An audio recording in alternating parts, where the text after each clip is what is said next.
So there are so many myths and mistruths about eating and leading a healthy lifestyle, and Sasko, the bread and baking experts, want to help shine some light on this very topic this morning. Now, we have registered dietitian Megan Pence-Clates here with us to educate us and tell us or teach us that bread is actually not the enemy. Megan, thank you very much for joining us this morning. Thank you. I love this topic because I love bread. Fabulous. So I love bread. Why do you think bread is perceived as the enemy, especially when it comes to your kind of diet circles, weight loss, that kind of thing?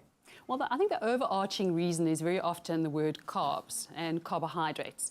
So the important thing to remember is we do need carbohydrates, and not all carbohydrates are created equal. Yes. And in terms of carbohydrates that have fiber in it, that's a fabulous source of energy and at the same time also getting in nutrients. So that's why you can include bread. It's a high fiber content, it's got added nutrients like vitamins and minerals, and of course, it's got the carbohydrates. Yeah. Because I think a lot of people are scared to eat bread, especially if they really want to lose some weight. But you say that's okay. Absolutely. What often happens as well is what you actually put on the bread.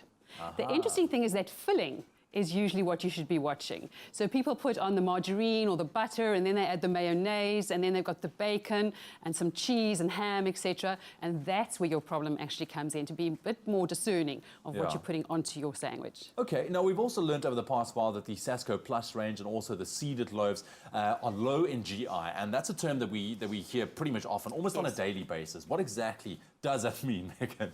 Well, I always like to explain it as GI stands for glycemic index. Now, if you break the word up, gly is glucose, it's sugar. Okay. And then you've got emic, which is blood. So it's a sugar in your blood, and it's an index. So it's an indicator of how much sugar there is in your blood. And what's important is if it's a low GI, that means there's a trickle of sugar into the blood. And this is actually fabulous news because it does help to sustain your energy for longer. And that means if people are looking at things like weight loss, it helps you stay fuller for longer. So that's important. And what's great about GI, and I think this is very important for everyone to know, is you can't put GI onto your bread unless it has been independently tested by a foundation organization that is actually supported by the Department of Health. Understand. So GI, when it comes onto bread, it actually has been independently tested to show you it is a low GI bread, like with the Sasko range. And that is what you want to go for to avoid those sugar spikes. Exactly. That's it. You want to maintain that consistent energy throughout the course of the day. Yes. Now, how many slices of bread would you say is acceptable for the average guy or girl on the street? And when is it okay maybe to eat a couple of more slices? For instance, I love bread with soup, especially during winter times. Right. Well, with ladies, usually with an adult woman, you're looking at around about, from their energy requirements per day, more or less 2 slices at a meal time, like at a lunchtime, for example. And with guys, 3 to 4 slices would probably be your maximum. But I must say, if you're going to indulge a little bit more, then maybe you want to go for another jog around the block. Because energy is energy at the end of the day. But yes, now and again, as long as we do, like, go for a hike up the mountain or whatever, an extra slice is fine. And it does give us that energy as well. Absolutely. But I'm glad we're breaking the stigma of having to stay away from bread, because you can actually include it in your diet and still be healthy and live a healthy lifestyle. Now, for those people, particularly out there, looking to kind of maintain their weight or maybe even drop some weight, we are going into winter months, summer bodies made in winter, you know the deal. What should they be looking for in terms of the types of bread that they include in their diet? Right.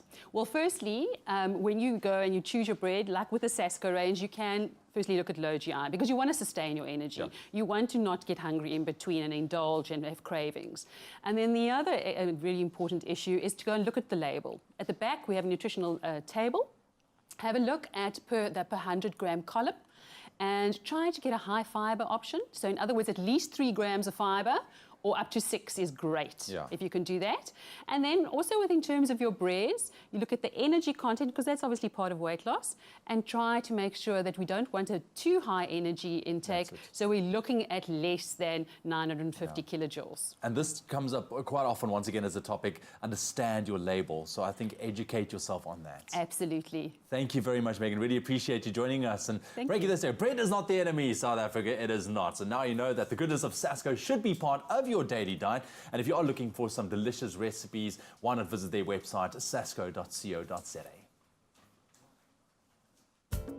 Sasko, baking together since 1930.